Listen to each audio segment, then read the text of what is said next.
Welcome to the 72nd episode of the Hail Mary podcast. I'm A. Toves, and I'm joined by my husband, the Toves. We're back to preview the Frisco Bowl game against the Marshall Thundering Herd. Let's get started.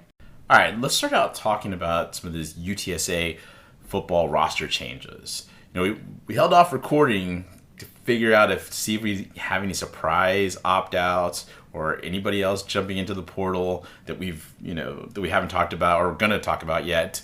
So let's start off with opt-outs. At this point, none, right? Yeah, it doesn't seem like there are any. I mean, Josh Cephas was the one I think a lot of people were concerned about, and he has said he's 100% in. He wants to play. He wants to win. So there could be somebody that surprises us right before the game. Maybe somebody gets sick. We've seen that happen, or they have academic issues, but it doesn't sound like anyone is going to be opting out. I thought it was bizarre that anybody thought that Cephas would opt out. And I say that because he missed last season's bowl game. Yeah. So I didn't think that he would want to leave UTSA without having one final opportunity at a win. Mm-hmm. And part of the 18 seniors, right? So that's just my opinion, but I just didn't see that coming from him. Now, transfer portal. We have Trey Moore that entered the transfer portal. Obviously, the biggest name to enter there. In my opinion, he was either going to declare for the NFL draft or transfer.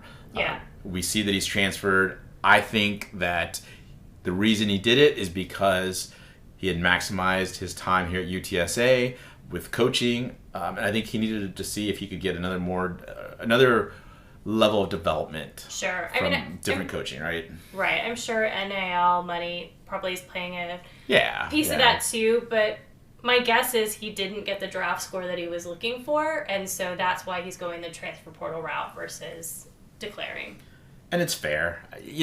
I think one thing we have to think about too is, the AAC wasn't what we thought it was going to be. It was pretty much just a step up, I think, from the CUSA. Mm-hmm. So it's hard to really imagine the fact that he could stomach another year of going through an AAC schedule and maybe not be able to show a complete level of skills that he has, or maybe continue to develop some of those skills from either the coaching here or just the competition on the field. So in other news, Cyrus Dumas, who's a senior cornerback, entered into the transfer portal. Yeah, we really didn't get to see him this season because of injuries. My guess is, he's probably just looking for a new fresh start because he didn't really get that here. He said something like the season didn't go the way that he expected. Again, probably in part because of the injuries. Right. And then Xavier Spencer is in the transfer portal. He's also a senior cornerback. My guess with him is that, likely he figured he wasn't going to get additional playing time, even with, some of these guys graduating this year. And so he's probably just looking for an opportunity to see more time on the field. And, hopefully he'll get that somewhere. Yeah, and good luck to all these guys. Obviously we, don't want to seem bitter or anything, but I think the bitter part is just that they can't finish their careers here at UTSA. But that seems selfish, right? Good luck to these guys. At this point, that's all we have. Yeah, I would assume that we're going to see some more guys jump in the transfer portal once we get through the bowl game. And, they have the bowl game. Right on top of that is National Signing Day, or the early signing day.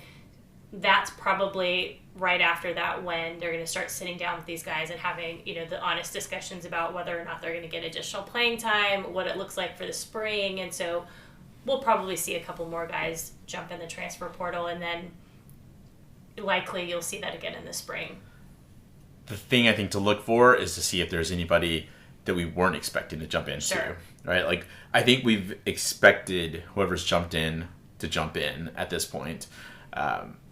So I don't know. I mean, obviously there could be surprises, but if you're really hung up on a player, then or a big fan of one, I guess I should say, probably want to keep your eyes open until about mid-January when the transfer portal closes. Right. All right, let's get talking about the Frisco Bowl. Yeah, certainly not the bowl we anticipated to be in. Yeah. I think I even said in the last podcast, don't expect a bowl in the DFW area, but crazier things can happen, and crazy things certainly happen, right? We expected to see Tulane win the championship and for them to go into the New Year's Six Bowl. They didn't win. It was SMU, and the committee went with Liberty instead of SMU.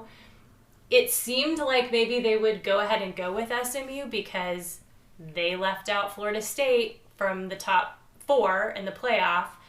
So it seemed like they would look at maybe strength of schedule overall versus, putting in Liberty, who you can argue had an easier schedule than SMU. Absolutely had. I mean, it was graded 132, the worst. Yeah.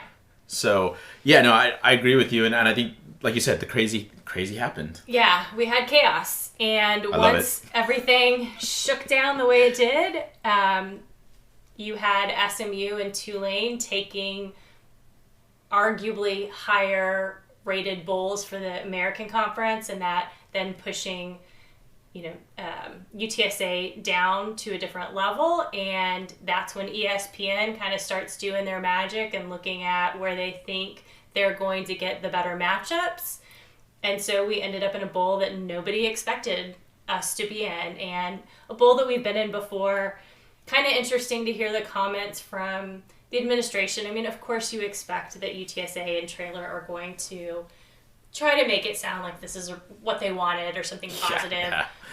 I think from earlier conversations, the more honest response is that they were looking for a destination bowl for these guys. Right. Hawaii, maybe not Fenway or Annapolis. They probably wanted something in a warmer climate, but it is what it is. I thought it was really interesting to hear Cephas and his kind of honest reaction when they asked him how he felt about the bowl, where he was like, yeah, it's not what I wanted. I wanted to go to Hawaii. My brother lives there.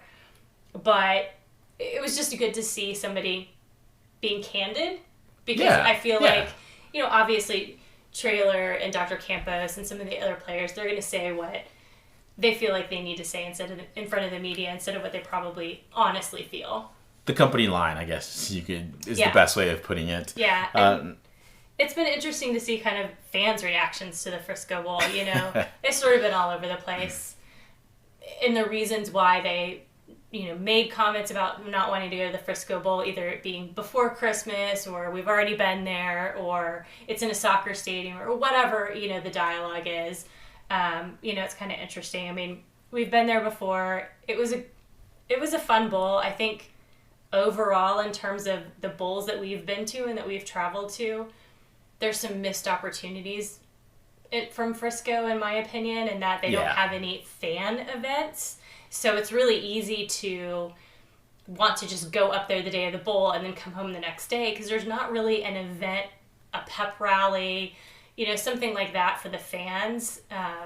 So I think that's just something that, in my opinion, Frisco is looking at I'm looking at for Frisco as a missed opportunity to try to get people to stay at least another night.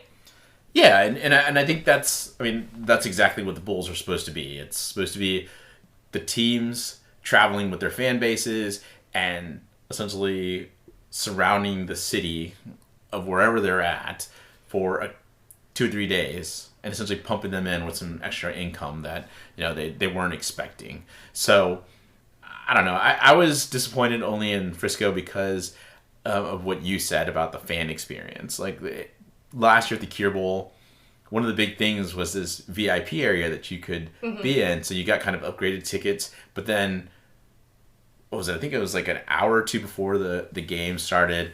You had essentially all you can eat, all you can drink. And we're talking about alcoholic drinks here. So, it was a great deal. Right. And they kind of have something like that at the Frisco Bowl, but it's only for 2 hours. This one ran from throughout the entire game. So you could literally be at your seat and go up, skip all of the concession stand lines and go and get some free beer or, wine, whatever you wanted, right, and bring it back to your seat and you're good. Yeah. So I think that kind of spoiled me a little bit. Yeah, and they also had the it. free event after the game. Right. They were supposed to have a pep rally, but it got rained out. But, I mean, those are, like, the little things that I think just kind of make it a little bit more of a different experience. Right. Where right now, the Frisco Bowl feels like you're just traveling to North Texas to go see a game. Right. You know, it's not really differentiated than when we would travel to DFW to play. Right. Had we played SMU or, North Texas or whatever. So, going back to what you said, I think that's what the disappointment, I think, where really lies for the fans is, you didn't get all that. But I would counter that in saying that had we been in Boston, had we been in Annapolis, I don't know that we're going to get... Hawaii. Yeah, we're not going to get the amount of fans that are going to Frisco. So, sure, you can complain about it, and to me again, for me, it's that kind of fun experience I had last season that would have liked to have seen again in a bowl experience. But you do what you can. I'm still going to go and support the Roadrunner football team. So yeah, and absolutely, I think fans, if you haven't bought a ticket or if you're on the fence about going, think about, again, this is the last time that you're going to get to see in person on the field Rashad, Frank, Josh Cephas. You can drive, you don't have to fly. There's a lot of reasons why, even if you're disappointed at the location, you should try to make an effort to go to this because, again, we'll talk about Marshall here in a second. It's a winnable game. We're not playing a ranked team for the first time in, 3 bowl experiences? In the trailer era, yeah. In the trailer era, yes. And, this is, again, your last opportunity to see these guys on the field in person. Right. All right, let's talk about Marshall. They're actually making their 7th straight bowl trip. Yep. Goals, right? I looked over Marshall at some of their history and some of the things that they've done more recently, and it reads like something that you want Traylor to continue at UTSA, right? UTSA is making their 4th straight bowl trip. You've got the 7th, as I just said, for Marshall. It's a good thing. Mm-hmm. Gets you the 15 extra practices, gets you all sorts of, gives a fun end to the season for, players of both teams. Now, we've opened up as a 9-point favorite via Circa Sports, but ESPN Bet now has us up to about a 12.5-point favorite. Be careful with that. Yeah. We're going to tell you a story here about Marshall, and I think you might rethink the whole 12.5. Now, we're not going to talk you off and tell you where to bet, but we will let you know about some of the things that I don't know that the bettors have really... I guess the best way of putting it is that they didn't take into consideration when making this game line. Yeah, and then on the flip side of that, if you look at I think his name's Parker, the Stats of War. Yeah. He has a very different story to tell with the statistics, so... Yeah. We'll probably end up somewhere in the middle. Yeah. And in case you haven't seen the Stats of War, essentially, he takes all sorts of metrics and then figures out, makes a prediction. At this point, he's published one today for UTSA versus Marshall. It is 51.8% chance of UTSA winning, with a score of, I think it was 29-28 or something like that. Yeah, very close. It was very close. So, let's talk a little bit of history of Marshall. Well, let me say. UTSA versus Marshall. Yes. All right. UTSA is 1-2 overall against Marshall. They lost in 2013 and 2018 and won in 2017. 2018 is the last time they played them. Those 2 games were in 2018 and 2017 were in the Wilson era. 2013, the very first one, was in the Coker era. Fun stat. Only scored 19 points total against Marshall. Over those 3 games, yeah. 19 points over 3 games against Marshall.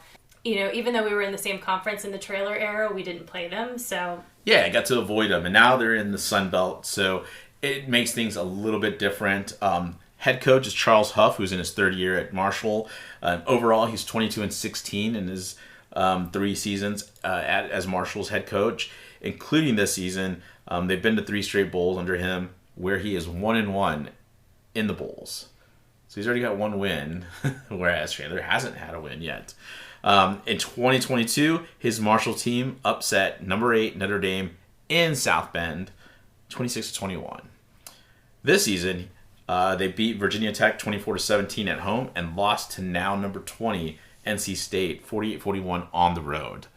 Let me go back to 2022. They went into South Bend and upset Notre Dame. Goals again for UTSA, going into a top 10 P5 team and upsetting them there. It's just a ranked team. Yeah, well, sure. That would be one of our goals. Yeah, sure. Top 10, definitely. But I think we'd just be happy with a ranked team at this point. Sure, but I guess where I'm going at is it's just things you want to check off on the list. Right. And as we kind of talk through this whole Marshall team, you'll kind of see why some of these things have happened. So, okay, we've told you some great stats about Charles Huff. However, Atos, you got something else about Charles Huff. Again, last season they went 9-5. This season they went 6-6. And clearly that didn't meet the expectations of the fans. It didn't meet the expectations of the athletics department. So after the last game of the season, the AD issued this statement saying, we support the coach, but we're going to need to make some changes. Shortly thereafter, he fires the offensive coordinator, the O-line coach, the wide receiver coach, and the linebackers coach. You would think that something that drastic would take place. You know, your coach is about to be fired. And it's generally after a bad season, a losing record, or maybe 2 losing seasons. Not going from 9 wins to 6 wins. And again, I get going from 9 wins to 6 wins is a disappointment, but you've also got to think about the fact that Marshall is in the East Division of the Sun Belt Conference. They're playing James Madison. They're playing Appalachian State in their division. Yeah. Everyone in their division won at least 6 games. There wasn't a single team in that division with a losing record. So there's a lot of tough competition. So it's kind of like, what are the expectations, really, or realistic expectations for Marshall? It just seems like they kind of got a little ahead of themselves there. Well, in 2020, they let go of Doc Holliday after he took him to the CUSA championship game. Let me say it again. 2020, which was COVID, they lost to UAB. He goes, and I believe they won their bowl game, and they let go. They said, we're not renewing your contract. Yeah. It's kind of interesting. And then just to make matters worse, you know, the coach has been in the media for, I'm going to say some word vomit lately. I mean, you know, he kind of got into some trouble because his quarterback that started the majority of the season went to the transfer portal, Cam Fancher, and the coach decided that he was going to elaborate on why he thought that this person went into the transfer portal without maybe really it being factual. Some of it, you know, was just his opinion. But he started to talk about how the fans hated Cam Fancher, you know, how terrible people were to him. He was miserable. And so then, of course, you have Cam Fancher's sister and mom firing back at the coach. And it really just kind of turned into this big sort of media storm. But I thought the funniest thing about all of this was then you have, you know, a press conference this week where Coach Huff gets up, he addresses it, he apologizes, which is great. But then in the apology, he starts talking about, yeah, the majority of our fans are great, and I understand they were disappointed in the season, and they're here to support, and it's okay to be disappointed, but you still support the kids, and blah, blah, blah. And then he starts talking about, but it's different when you have things like death threats, and it's like, wait, what? No, where did death threats come from? Yeah. Like, are you trying to imply that there were death threats against Cam Fancher by some of these fans? Because that's not what his mom said. Like, are you just making stuff up again? It was, I don't know. It was like it went well, and then you just started to see it spiral, and you're like, oh, stop talking. Someone take the mic away from him. Please stop him.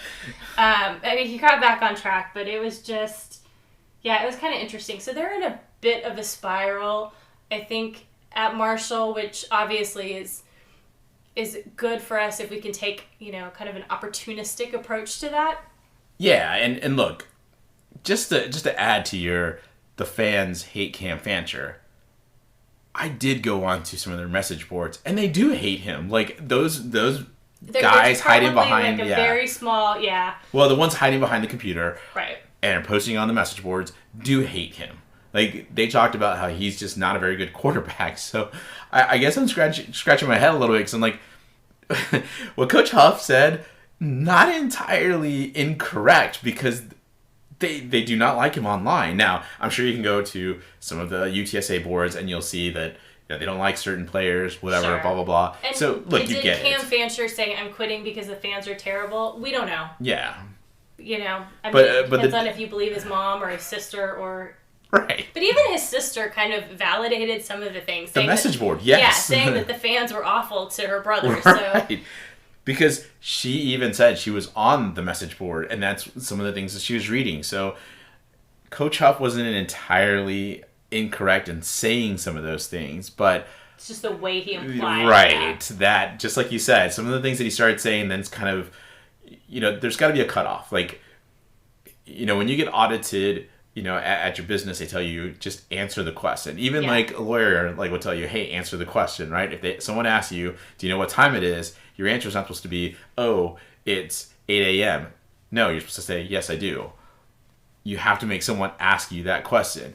He just keeps going and going. So it might be fun between him and Traylor, like in a dueling interview. Like who knows what those two guys will say? Yeah, definitely. It's always a surprise, I'm sure. But he has made some coaching changes, like I mentioned before. He's now hired a new offensive coordinator, Seth Dagey, to replace his OC and quarterback coach. Although he did announce that Seth Dagey would be present, but he would not coach at the game. So it'll be interesting to see kind of what they do, and we can get into more of that in a second. But again, UTSA needs to take advantage of some of the fact that Marshall isn't a bit of a spiral right now. Yeah, absolutely. Okay, so let's get started talking about the offense, because I think that's where some of the stories. Yeah, that fun is story. The spiral right there. All right, real quick, let's give you some stats on this Marshall offense. They gained 357.8 yards per game, which is 87th nationally, and scored 23.3 points per game, which is 91st nationally. Compared to UTSA. UTSA gained 424.6 yards per game, which is 37th nationally, and scored 31.7 points per game, which is 36th.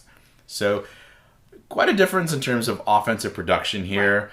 They have been running out of a 12 personnel, but we don't know what they're going to do in the bowl game because the offense is in chaos, as you already stated. Right. Because we don't have an offensive coordinator, or we don't know who the offensive coordinator is going to be. Yeah, I mean, I guess it's going to be Coach Huff. Yeah, I don't know who else it could be.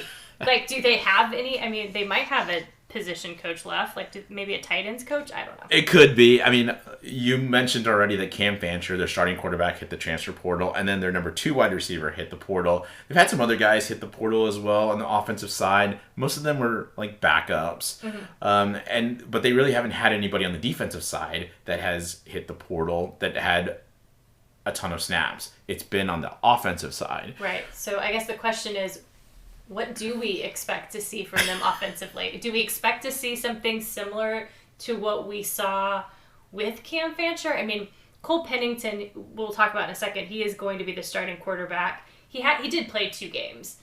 So are we expecting to see something consistent, or are we expecting to see something different? And does the fact that they hired Seth Dagey signal that something might be different? Well, with Seth Dagey, he's been working under Graham Harrell. He was a quarterback under Mike Leach. So that air raid style game is probably what he's going to go to offensively for 2024. But to your point, do we see aspects of that in this game? The reason being because of the receivers. Yeah, I mean, they don't have a go-to receiver when you look at Marshall under the current season. They had, I think, 8 different receivers that had between 200 and 396 yards, 396 yards being the top receiver. So, and 8 different receivers scored touchdowns. So it's kind of interesting, they're obviously spreading the ball around. You're not going to see that like go-to receiver. So maybe that kind of lends itself to more of an air raid system, like you mentioned. I mean, we'll see. I mean, maybe they throw in some aspects. I know he said they're not going to be coaching, but he also made some interesting comments about how they handled the 15 practices. Because he talked about the first 6 practices were completely for the young players, the ones that really didn't get a lot of reps. Really, it sounded like none of the starters were practicing for the first 6 official bowl practices. And it was just getting them some time on the field with some of the coaches, which was weird because with the lack of offensive coaches, I'm not sure who's on the field. Coaching them, Yeah, and who's recruiting. Like there's again, chaos ensues, right? But then he's talking about the last 9 practices are all towards UTSA. So let's get into some of the key players on offense here. You mentioned quarterback Cole Pennington. He is the son of Chad Pennington, who's a star quarterback in Marshall. He played in the NFL with the Jets. Pennington, as you said, started 2 games while Fancher was injured. He's a kind of taller kid. Looks a little bit... He's still lanky, but he's about 6'3". 437 yards passing, 62% completion percentage. However, 0 touchdown passes and 6 interceptions. Yeah. And those 2 games were like 1 victory, 1 was a very lopsided loss. So kind of not a lot to really glean, I think, from those 2 games with Cole Pennington, but he's inexperienced. He's a true freshman.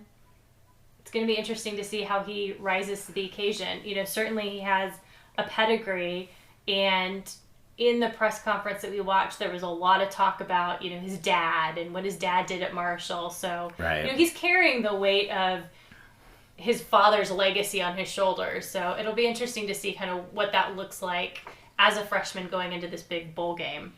Well, he'll be helped out a lot if he has running back Rasheen Ali, who's the offensive star of this Marshall team, in the backfield with him.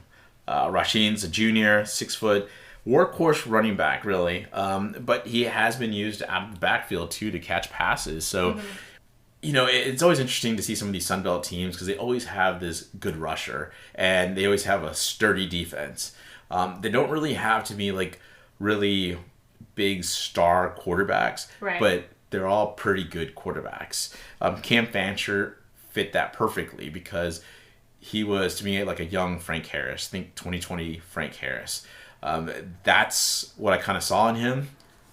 As you talked about when it came to Cole Pennington, it was hard to see what he was really good at. He had some good, nice throws. He did some good things, but he really leaned on Rasheen. And Rasheen rushed for 1,043 yards and 14 touchdowns this season.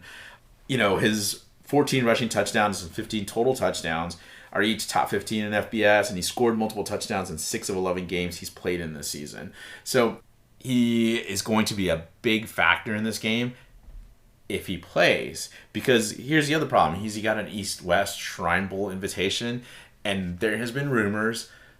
You don't know, obviously, again, this is why it's a rumor, but you don't know if he might decide to opt out instead of playing in this game. He is like their Sincere McCormick of 2021, and if he opts out, it's going to be huge for Marshall because they really don't have... there's this huge drop-off between him and the number 2 running back because their number 2 rusher was Cam Fancher, who is now gone. So really you're at like RB3. Yeah. So again, we don't know that he's going to opt out. The assumption is that he's playing right now, but certainly something to look for, a couple of minutes before the game. Do you see him out there or not? And I mean, again, you're hearing a lot of whispers out of this because it's been, as we said already, chaotic. And that's what helps kind of give the sort of winnable bowl game vibes from for UTSA. Look, wide receiver, they got DeMarcus Harris, Jr., 6'1". He had the most receiving yards at 396 from 24 receptions, and he had 1 touchdown on the season. Another wide receiver who's really their number 3 wide receiver, Jaden Harrison, a junior, 5'11". He's really a return specialist. Remember, I talked about the fact that Marshall really ran out of the 12 personnel. Which if you don't know what that means, it's 1 running back, 2 tight ends. So not really seeing a lot of multiple receiver formations out of Marshall. But yeah, Jaden had 22 catches for 278 yards and 1 touchdown. We're going to talk about him a little bit more in the special teams section. Right. But yeah, they mentioned in the press conference, a fun fact about him was he was vegan. It's just sort of a random thing to say, but yeah, they're like... It's like we don't really have anything else to say about him, but guess what? He's vegan. He chose, right? One last guy we need to talk to on the offensive end is probably going to be pretty crucial here, and that's this guy that Uncle Andy talked to Coach Traylor about on Coach Traylor's coaches show earlier this week. Massive left tackle. Well, he has a name, and it is Ethan Driscoll. He is 6'9", 328 pounds. He's a good run blocker. He's above average pass blocker. But the thing on him is that he is susceptible to bull rushes. We don't have Trey Moore. Trey Moore was pretty good at bull rushing. So That's going to be something to watch out for there because Ethan Driscoll is going to be actually covering Pennington's blind side as a left tackle because Cam Fancher was a lefty, like Frank Harris, so his blind side was the right tackle. So there's going to be some adjustments in the offense no matter what because Cole Pennington is a righty.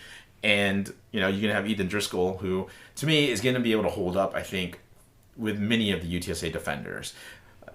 But, you never know. Again, you don't know what Marshall's going to do offensively. Right. However, we do know what they do defensively.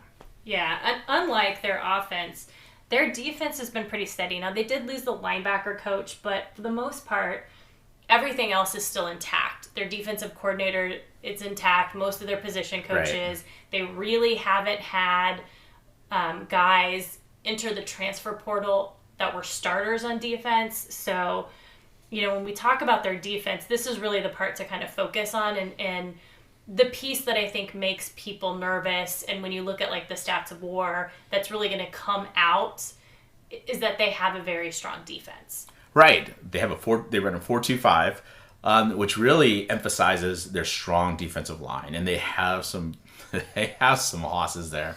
Their defense gave up 376.1 yards per game, which is 62nd nationally, and allowed 28.2 points per game, which is 84th. But they did have a 62.8 stop rate, which ranked 62nd. So you kind of see some consistency in terms of the yards and the stop rate. Comparison, UTSA gave up 369.3 yards per game, 54th nationally, allowed 24.7 points per game, which is 56th, and they have a 65% stop rate, which is 48th nationally. So there's some similarities between both defenses, but I think when looking at Marshall, it reminds me of a typical Sun Belt team, as I mentioned before, kind of a sturdy defenses.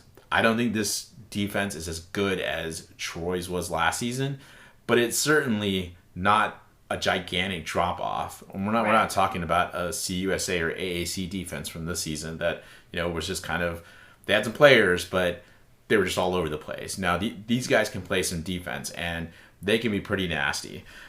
Starts out with cornerback Micah Abraham. He was a Sun Belt first-teamer. Dad is Donnie Abraham, who was a longtime defensive end in the NFL. Specifically, he was really with the Atlanta Falcons. Micah led the Sun Belt and is currently number 3 in FBS and passes defended with 16.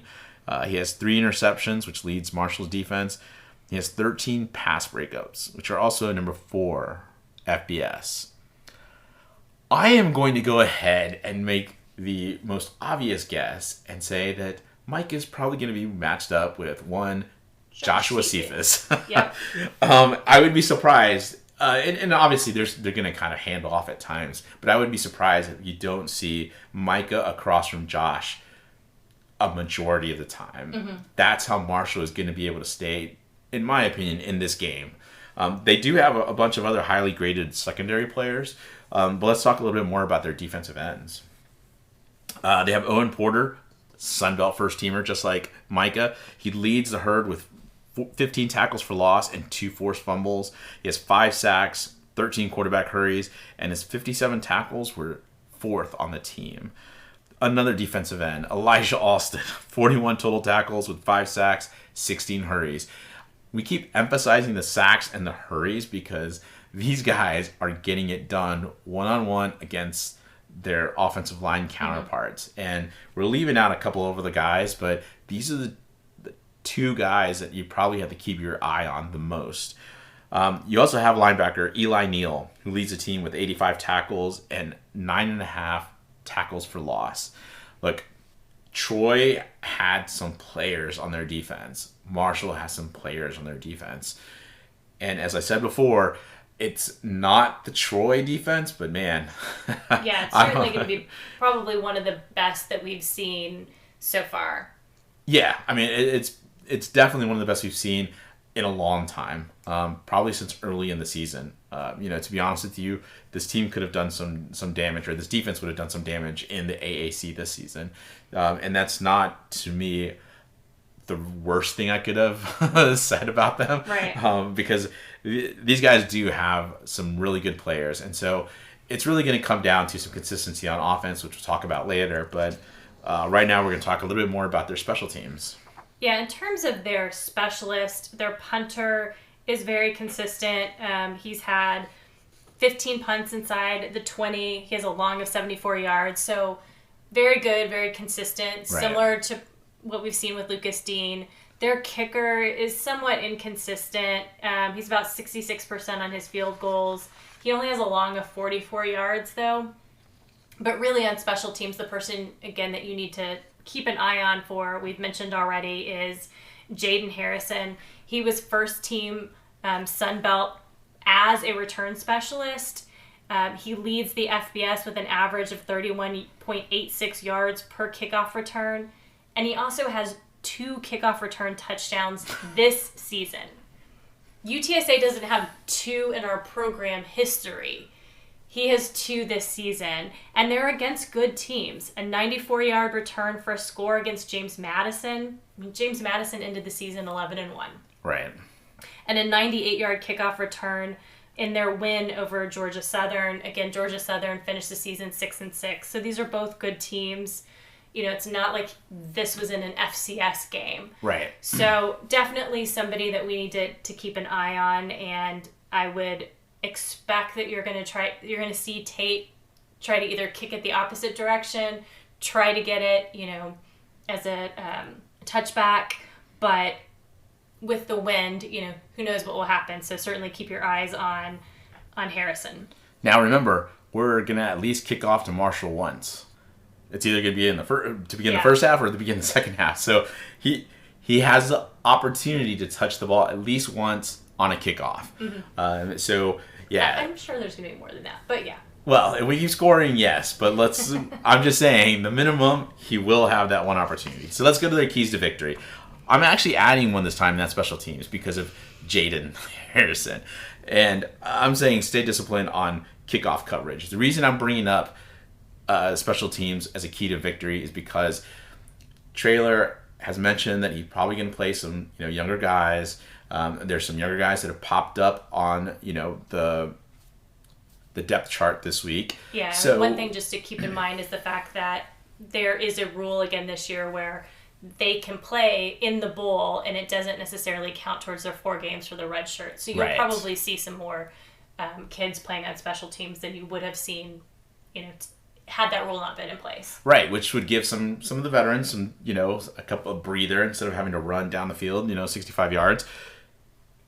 Which means that you can have a younger guy out there that gets a little undisciplined, gets a little extra juice. Here's his chance to go down and make a play, and all of a sudden we're undisciplined. We don't run our lanes. We don't make mistakes. Yeah. So that's why this is going to be a key. If we let Jaden Harrison, if we're kicking off to him and we give him some big kickoff returns, and he, as you have mentioned, is capable of that, spell a little bit of doubt for UTSA. Let me say that. Offense. Key to victory, finish drives. In 2020 against Louisiana, we're 4 for 10 in scoring drives. 2021 versus San Diego State, 4 for 10. The thing with 2021, though, is the fact that during the season, we were scoring on 51.4 of our drives. So that's, again, a drop-off, but a noticeable one because now all of a sudden that game was, 38-24? 14 points. You start seeing the difference there. Against Troy last season in the Cure Bowl, 2 for 12. Yeah. The season average last season was scoring on 54% of those drives, of those offensive drives. Huge drop-off. Right. So, this season has been 41.8% on scoring on these on the offensive drives. So look, you're going to have to be consistent, and that's, I mean, you got a senior in Frank Harris, so he's going to have to help lead the way towards keeping this offense consistently on the field and scoring points. The more points we can put up, whether it's field goals, touchdowns, obviously we want touchdowns, but even some field goals sprinkled in with some of these touchdowns, it's going to put pressure on Cole Pennington, and it's going to make our defense have, I guess, an easier time when having to defend this Marshall offense, which brings us to the defensive keys to victory. There's one: get pressure on Pennington. Why? He's got a 45% completion rate with 0 touchdowns and 3 interceptions when he's pressured.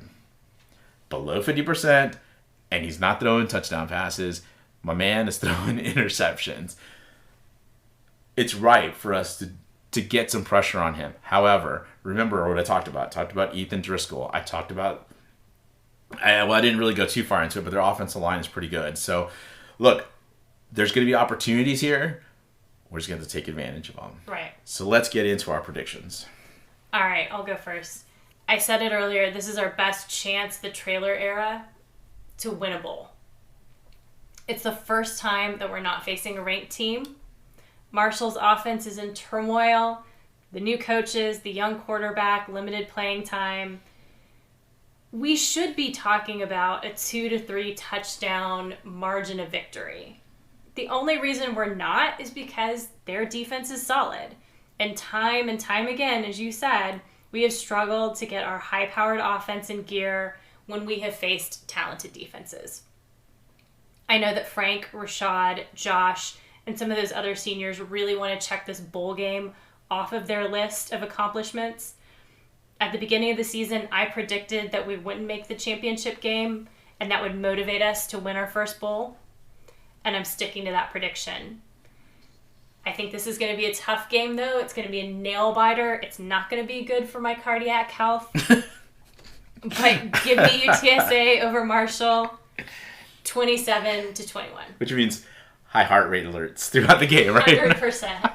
All right. I will be on blood pressure medication by the end of this game. Oh, man. All right, here we go again. Getting our hopes up for UTSA's first bowl win. All-time, UTSA has been outscored 27.5 to 20 in bowl games and 29 to 20 in the trailer era bowl games. UTSA's offense just can't put together scoring drives in the postseason. But the defense usually shows up. With Trey Moore out during the season, UTSA struggled to pressure opposing quarterbacks. So how will they do it against Marshall? I don't know. Hopefully Jeff Slepp knows. You better have a plan. Yeah. He better have an opportunity to, for me not to berate him at the review of the bowl game. So many questions, but no solid answers. I also believe this is going to be a close game, just like you do. But call me a sucker for these 18 seniors, because I just think they're going to find a way to cap their careers off with a win. Give me UTSA 23-20 over Marshall in the cold Frisco Bowl. All right, before we go, we've had lots of conversations about the coaching carousel and what that might mean for Jeff Traylor. Now we have our answer.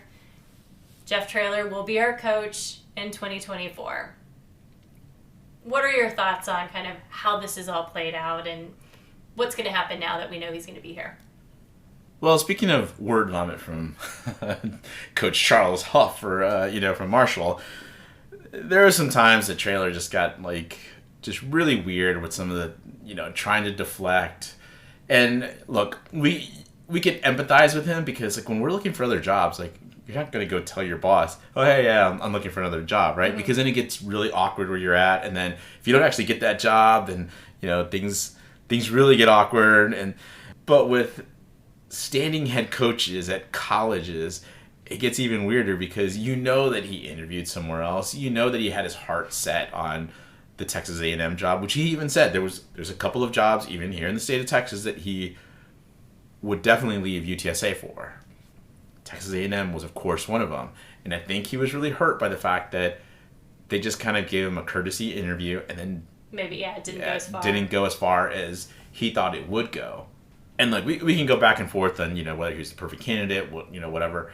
I don't want to go down that road because I think it's all been played out on Twitter. I think there's been, conversations all over the place. The reality is, because he was turned down by A&M, whatever you want to believe about the Houston job, which I still think that he had a little bit of interest, maybe not as strong as we all believed it to be, but he at the very least got a couple of discussions going with Houston. Maybe we get a bitter trailer next season that wants to take it out on the entire schedule, and because he's gonna need to. Let's be honest. First of all, he's good if he wants a bigger job, and as we've said the entire time, we wouldn't fault him for wanting. Yeah, why wouldn't another? We? Right. Right. So maybe we get the bitter one because he's going to need to show next season that he still has that touch, even with all this uncertainty. Next season could be the cherry on top that shows that he is the type of coach that can go to a bigger program and rebuild them, because that's what he's done with UTSA, right? Yeah, so and if we're sitting here in November talking, or late October talking about Traylor being considered for a bigger job, it means that we've had a great season. Right. Because that's the only way that conversation is going to happen. I mean, if next year is painful, he's not going to get a look. Yeah, if we're going 3-6 into November, it's a good chance that he's still going to be our coach. Yeah. But we'll be riding it out to 2025 at least. But seriously, I mean, when you go back and look at it, was there anything that you thought maybe that anybody missed when it came to Traylor and his desire to leave San Antonio? No, I mean, look, he says he loves San Antonio. I'm sure he does like San Antonio, and I like living in San Antonio. I love it at times. I like it at other times. But that doesn't mean that I wouldn't move for the right opportunity. Right. So, I get it. I do think that there are things that these schools we've talked about, they're going to look for in Traylor. Being able to beat a big program, win the big games, whether it's the bowl game, whether it's against a P5. We can talk about the schedule in a second and what that's going to look like next year. He's going to have a good season with a new quarterback, with new players, to be able to kind of show that he can be that coach for a Baylor or an Arkansas. And these are programs that may be available next year. So Right. So things are going to be kind of in motion next season. We don't know which jobs will be open. There could be a surprise, right? Sure. There always is. Nick Saban could decide to retire next season and be like, you know what? I'm hanging it up. It's over. All of a sudden, there could be all sorts of coaches that are in play, and now Traylor's name is going to be there as a replacement for whatever coach is going to Alabama, right? Sure. I'm not saying that's going to happen. It's not in the script yet that we've received, but I'm kidding. But no, I mean, there's always chaos in college football. We just don't know what level of chaos there's going to be at. So. And to be fair, I love the chaos. It's what I love about college football. I love the chaos that it brings me. While everybody else stresses, I love it. So anyway, I can. One thing, though, that I would hope that we don't have, although I can already see it starting again, is the frustrated Traylor who's spending a lot of times complaining about the things that he still needs to be successful, whether it's NIL dollars, whether it's facilities, yada, yada, yada. So right. I'm not looking forward to that piece, but we've already heard it in the press conference today, so It is what it is. All right, let's get into the football schedule that came out today from the American Conference. Obviously, the schedule had to be updated for 2024 because SMU left and Army was coming in. Right. So, some good and some bad to look at from the schedule. We're now playing Florida Atlantic, Memphis, North Texas, and Temple at home. We're playing Army, East Carolina, Rice, and Tulsa away. On the one hand, you can look at it like, hey, it's great. We don't play we don't play Tulane. We don't play South Florida. But on the flip side, we are now playing Army as a conference game. So, well, it's going to be something that's got to get used to, right?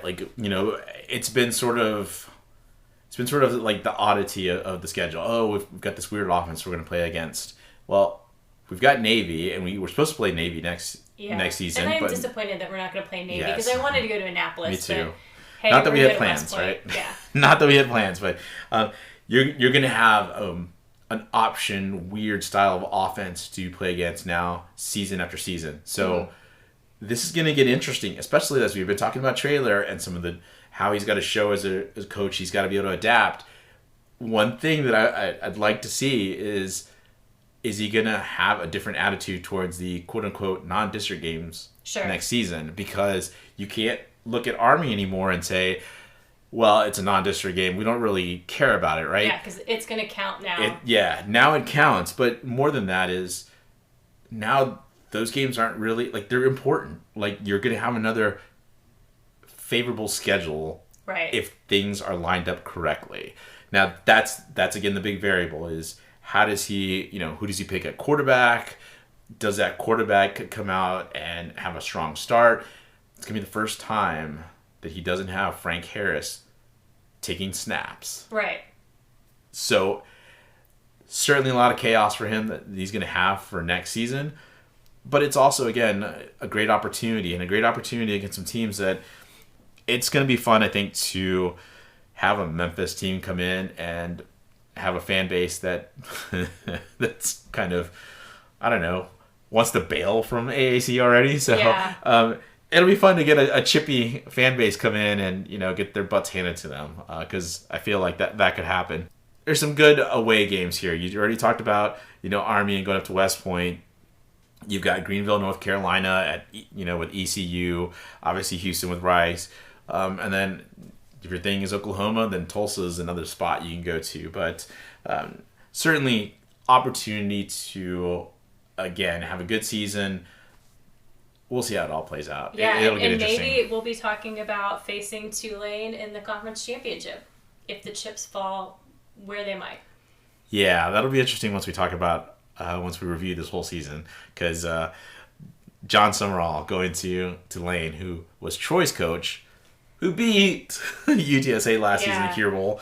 That's going to be interesting to see him more often if we play Tulane consistently. So because they haven't given us, again, further years. They just gave us 2024. So we still don't necessarily know what it's going to look like consistently. Are we still going to have these protected rivalries like we did in the past? I mean, my guess is we're probably going to see Army much more frequently than we would all like to see Army, simply because of the connection with San Antonio being Military City, USA, the fact that when we've played in both locations, they've been well-attended games. I don't think we're going to play them necessarily every single year, but, I think we're going to see them a lot. Maybe we'll get to see more Texas more frequently than what it was going to be in the past lineup that we had originally saw when we went into the American. So still a lot more to see in the future and to, contemplate and talk about. But it's a good point, because we weren't supposed to play North Texas next season. We are playing them now, because everybody was already talking about, like, this quote unquote rivalry no longer is going to have a break, because our protected rivalry, as you talked about, was Rice. Mm-hmm. So having North Texas back on the schedule just feels right. Yeah, and hopefully we see them every year. I mean, I think that's the school that, again, we can argue what's a rival and what's not, but that's the school that I think is the most exciting to see on a more regular basis. But absolutely. And, I think also with the retirement of Mike Oresco, that makes the AAC also in a state of chaos, because now the steady hand is no longer there. Right. So we'll have to see who takes over. Yeah, so there'll be a lot to talk about in the offseason, apparently. Yeah, absolutely. Let's talk about some women's basketball, because, I love me some UTSA women's basketball. Yep. All right, lost to Texas State since the last time we recorded a podcast episode. They lost to Texas State in overtime, 57-65. Alyssa Coleman, Sydney Love, and Sienna Gudadaro all scored 11 points. It was a very tough game because they just could not keep the Bobcats off the offensive boards. Mm-hmm. It just felt like Texas State just kept getting rebounds or kept getting the ball and had up-teeth opportunities to score. And it was really a terrific fight from UTSA. Yeah, impressive that we got to overtime, to be honest. Exactly. Thank you, because that's exactly what I was going to say. It was really impressive that we got there, but you could tell that they expended way too much energy just trying to get it to overtime, that in overtime, Texas State just took over, and they just made the lead insurmountable and just ran away with this game. But it really was a much closer game than I would say the score would indicate, because an 8-point loss makes it seem like Texas State was just pounding UTSA, but it really wasn't. It was really became a seesaw affair, especially late in the game. Now, bounce back and a huge win against UTEP at home, 90-66. Very satisfying, given that we lost them twice last season. Yeah. Huge game from Alyssa Coleman. She had 23 points. Sydney Love had 16. Kira White and Sienna had 12 points each. One of the things that I really love about this team is that some of the things that they had trouble with last season, this season, you see the improvement. And some of that is the fact that they're changing the tempo of the game quite a bit. And what I mean is, last season, whether it was off a rebound or whether it was off an opponent basket, throw it into Kira White and she'd throw some long passes. And last season, they really didn't felt like less than 50% of them were connecting. This season, it feels like every single pass she's letting rip is connecting, and it's creating some easy scoring opportunities. And it's really the maturity of this team. You know, a lot of this is those 5 freshmen that I've talked about from last season that one season under their belt, essentially one whole season of being with Coach Aston and the rest of the assistant coaches. Now they had an extra off season with her and the coaches, and now they're getting into this second season, and they're really building this nice foundation under them, bringing in some 3 young talented freshmen this season that, man, I can't wait to see what they do next season, because again, running the floor well, you know, you'd like to see them be able to be a little better on the boards, because that's what killed them against Texas State, and that's hurt them in a couple of the games. But overall, the defense is stout. I mean, they've really used their defense to keep them in games when they're just not hitting shots. And that's some of the things that we talked about early in some of the other podcast episodes that we had when we talked about the women's team. And I just love to see the growth, because you can see this continuing to elevate the team. You can see the confidence really growing from all these players. I mean, I've said it before, Coach Aston seems to like call any player off the bench, and it feels like they get on the floor and they know exactly what they need to do, and they go and they get it done. Now, they might make a mistake or two and Coach Aston pulls them, but it's not after making a nice impact on the floor. And just really excited about this team, I guess. It's really the big thing. Yeah, and again, you know, we've said it every single time we've talked about them. We still don't have Jordan back. So to see what they're able to do and know that we're going to be able to add Jordan at some point, you know, this season, and that's just going to really elevate the team once we get to conference play. Or, you know, maybe she comes back a couple of games into conference play, but whenever she's healthy enough to come back, you know that's just going to take the team up another notch. Absolutely. The sky's the limit right now. I mean, I'm not going to say that they're going to win the conference championship, but they're certainly they're gonna have the condo rollicking anytime they're at home, which they will be at home tomorrow, December 14th. They're currently 5-3, and they're facing Houston. We're playing Houston at 6 p.m. This is going to be the game that April Ansira is donating $5 for every person in attendance, as long as you're there by halftime. She did this with the soccer team. Now she's donating with the women's basketball team. Obviously, there's a lot of potential to have a lot more people in this game, so let's do everything we can to show up tomorrow so that April has to write a really, really big check.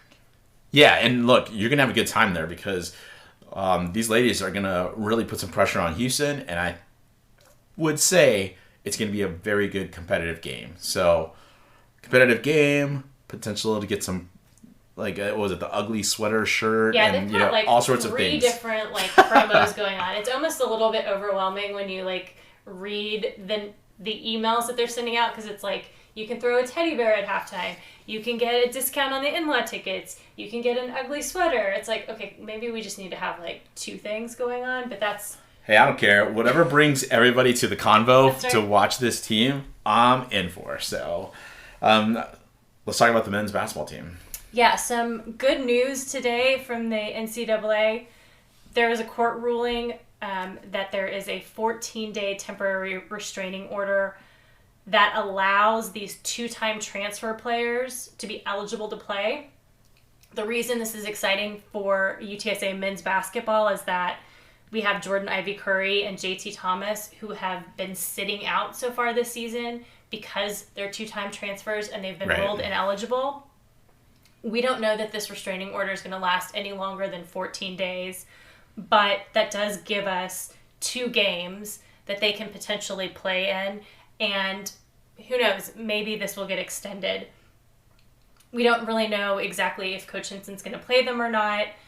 We did have a game today, but obviously this ruling came out in the morning. I doubt that either one of them probably traveled with the team. Right. But, we do have the opportunity when they play against Oregon State and then when they're back at home against Army for one or both of them to at least get some playing time. And one of the things that we've talked about a lot is kind of trying for these guys to try to figure out their scoring, where they can get some additional, points from. We know that Juice is one of those places where we could definitely use his scoring ability. Absolutely. I would expect to see, if Hinson plays one of them, I would expect it to be Jordan Ivy Curry, just because, again, he's played with Hinson before. Right. He knows the system. Hinson's obviously very comfortable with him. So hopefully he'll get at least a little bit of playing time, and who knows what that'll look like in the future, if this ruling changes. But maybe we will get to see him unexpectedly this season. Yeah, which would be a good thing. Since our last podcast episode, won the rematch against Lamar, had lost to Lamar early in the season in Beaumont. But this time in the Convo, won 86-83, kind of dramatic fashion. Yeah. Isaiah Wyatt hit for 27 points. Man, he was just on fire from outside. He just kept hitting three-pointer after three-pointer. Carlton Lingard had 16 points, and Christian Tucker had 13.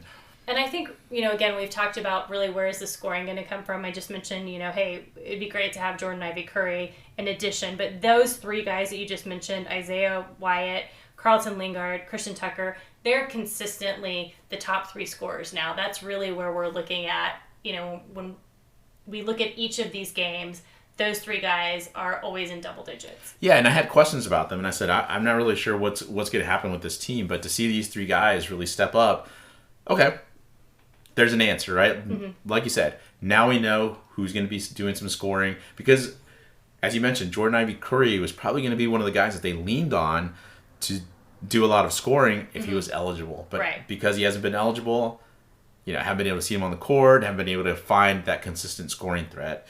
I think adding Juice to these 3 is going to make the team much more fun. And when I say much more fun, I'm not trying to say that they're not fun right now. Just more explosive. Yeah, it gives an opportunity for easier baskets, and that could put more pressure on some of the future opponents. They did beat Division II Arkansas Fort Smith 93-60. Carlton had 21 points. Isaiah had 20, and Christian Tucker had 17. They did have 19 3-pointers, which is a school record. Again, Isaiah has been just raining threes, and I think that's been a nice find for the season. Mm-hmm. We got a chance to talk to him at the basketball preview. Right. It was just this little kind of dinner with some donors, and he was very quiet. He didn't really say much. What I was not expecting out of him was him to just rain so many threes. Yeah. So again, I'm happy for him because it seems like we had talked about it before. He was happy to be here. Yeah. As was Blessing Adispe, who hasn't really seen the court. I think he's been injured. Right. But again, like you said, just to see them get on the court and seeing these 3 guys provide some of the scoring, big. Unfortunately, tonight they did lose to Arkansas Little Rock, 93-84. They're now 5-5 overall. That's a tough loss. Hadn't really been around Arkansas Little Rock since the Trans-America Conference days, which was, wait for it, everybody, back in the late 80s. Yeah, long time ago. Yeah, so not a great loss, but hopefully we get some get some juice, I guess, is the best way to do some wordplay. So on Sunday, the team will be playing at Oregon State, 2 p.m. It's on the Pac-12 network, and then they'll be back in the Convo on Thursday, December 21st, against Army, 7 p.m., also on ESPN+. Little side note, Army's basketball team is not great, so we should have an opportunity to beat Army once this year. Stop it. We say that about their football team at times, and then we end up on the losing end. So well, they've only won 2 games so far, so hopefully we have a great game against Army, and we get to at least beat them one time this year. That's fair. All right, well, I think that about wraps it up for us. Thanks for joining us on the Hail Married podcast. I'm Atos. And I'm Toes. We'll be back to recap our first bowl win. Birds up. I'm just speaking into existence. All right, birds up.